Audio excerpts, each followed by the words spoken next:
Good evening and a very warm welcome to your English news package with radio and television for the hour. Making headlines, another death in Moa's police custody recorded by Ministry of Police.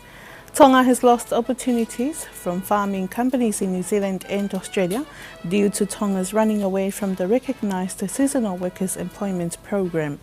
And Executive Board of the International Monetary Fund, or IMF, has approved the disbursement of $9.3 million for Tonga.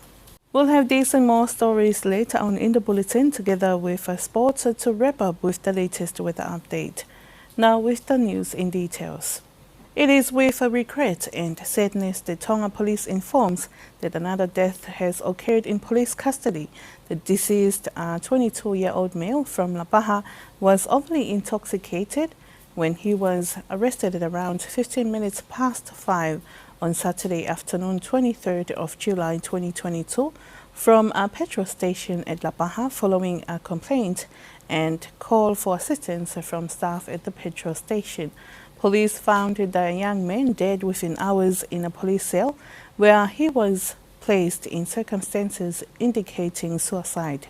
The Commissioner, Shane McLennan, states that this is the second death in the police custody in only a month and they need to fix their problems, so this will never happen again. As an immediate response to these deaths in custody, he ordered the following.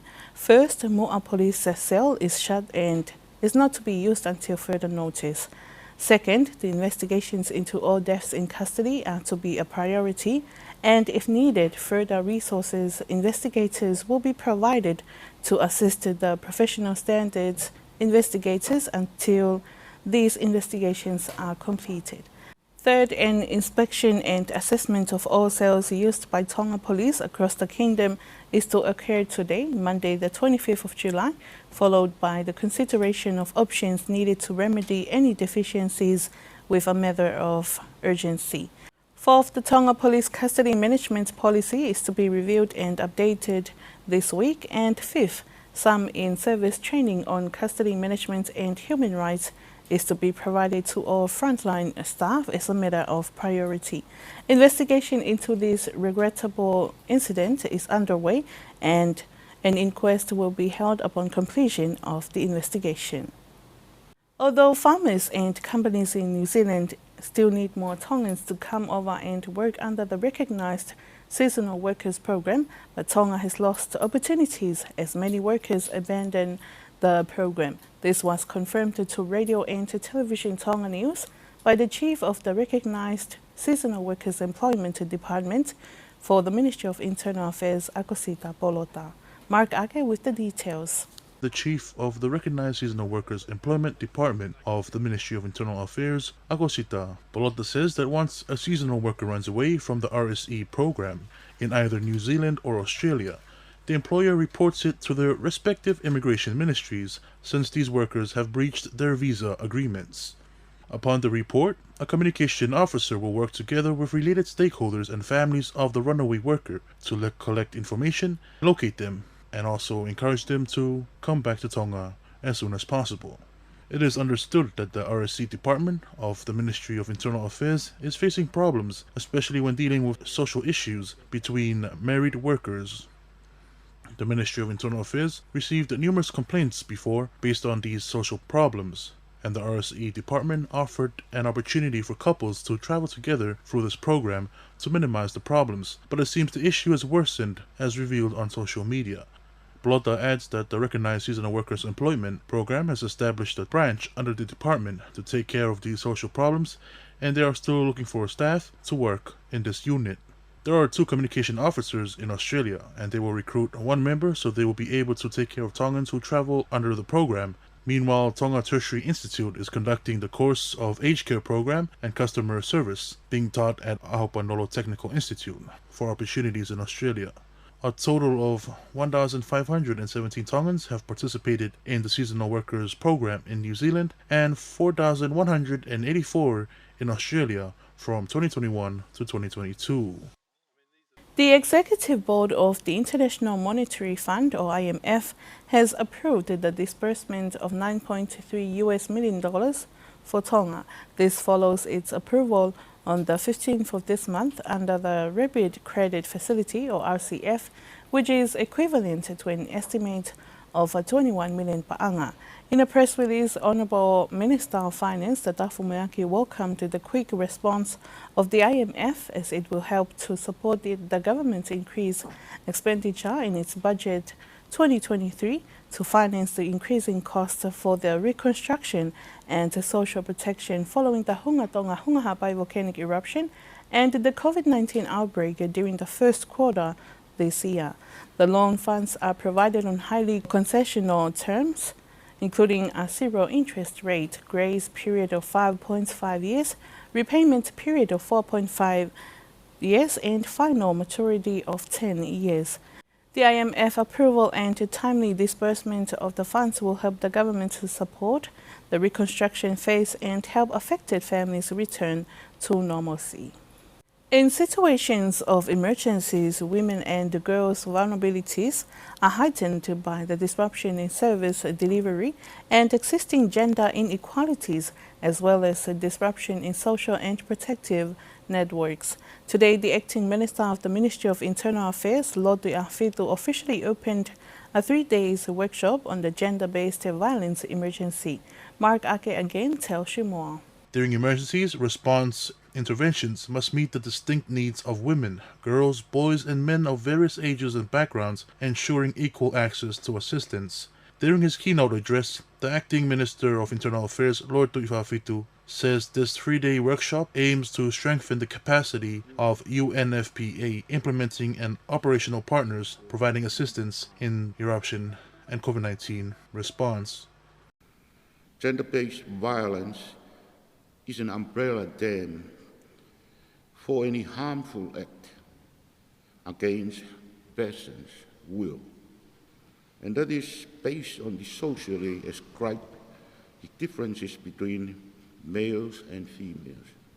It includes acts that inflict physical, sexual, and mental harm or suffering, threats of such acts, coercion, and other deprivation of liberty. In situations of emergency, women's and girls' vulnerabilities increase, heightened by the disruption in service delivery and existing gender inequalities, as well as disruption in social and protective network. During the emergency, response intervention must meet the distinct need of women, girls, boys, and men of various ages and backgrounds, ensuring equal access to health, intervention including clinical management of rape survivors and medical support to survivors of sexual violence and other forms of gender-based violence. The training is intended to increase prevention and response capacities of partners, thereby highlighting the role in the response. In Tongatapu, the population is estimated to be 74,454, 17,869 of which are women at the reproductive ages of 15 to 49 years old, and young adolescent girls from 10 to 14 years old who would benefit from this assistance. This includes an estimated 20% who are living with disabilities, 4% who are currently pregnant, 6% with children under 12 months, 8% of other vulnerable groups, including female-headed households and displaced people. The government has unveiled its plans for opening of the country's borders with conditions and subject to review from the August 1st next month. The entry process is subject to review starting in September. Paula with more on their story. The Honourable Prime Minister Huakavame Liku and Cabinet has approved recommendations from the National Emergency Management Committee, or NEMC, on the Open Border Policy Framework for Tonga. All travellers entering Tonga must comply with all requirements and conditions that have been approved. The numbers of incoming flights to Tonga will be limited to 2 per week from New Zealand and Fiji, while one flight from Australia from August 1st to August 28th and will increase to 3 flights from New Zealand per week, starting on the 29th of August until the 31st of October, where there will be 5 flights per week from New Zealand. All travellers aged 12 years old and above must have been vaccinated twice before they will be allowed to travel to Tonga. Meanwhile, all foreign travellers will need to have travel insurance, which can be bought when purchasing tickets. The all incoming passengers will need to have a negative supervised rapid antigen test result within 24 hours of departure, including all those in transit over 24 hours at any airport on the way to Tonga. Those who do not present the red test will not be allowed to board flights to Tonga. Citizens who have not completed their vaccination but wish to return to Tonga must pay for 5 days of quarantine at the government-approved facility. Arriving passengers will need to wear a face mask at all times when they arrive at the airport and follow national COVID-19 restrictions directions in place. All passengers must fill in the health arrival declaration form and will also be encouraged to download the Tonga Atautolo contact tracing app. However, a supervised PCR test will be required between day 3 to day 5 of quarantine for quarantine passengers, and results need to be sent to the Ministry of Health. Passengers who return positive results will need to self-isolate at home for 5 days from the date of being tested positive. Vaifonatu Paula for Radio and Television Tonga News. Sports is up next with Mark Ake, and it is kindly sponsored by Pacific Timber and Hardware.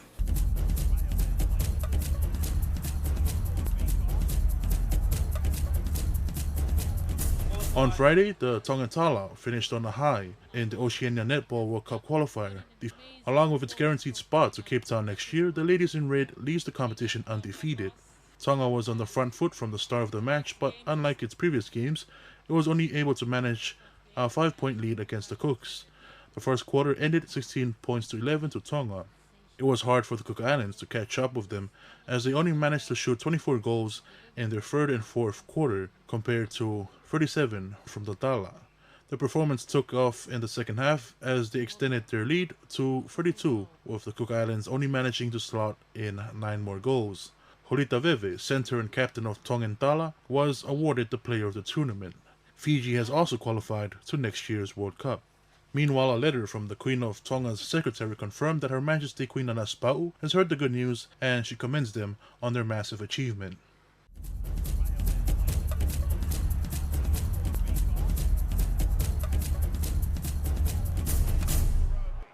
And that concludes tonight's English news package. But before we part, here's one final look at tonight's top stories. Another death in Moa's police custody recorded by Ministry of Police. Tonga has lost opportunities from farming companies in New Zealand and Australia due to Tonga's running away from the recognised seasonal workers employment program.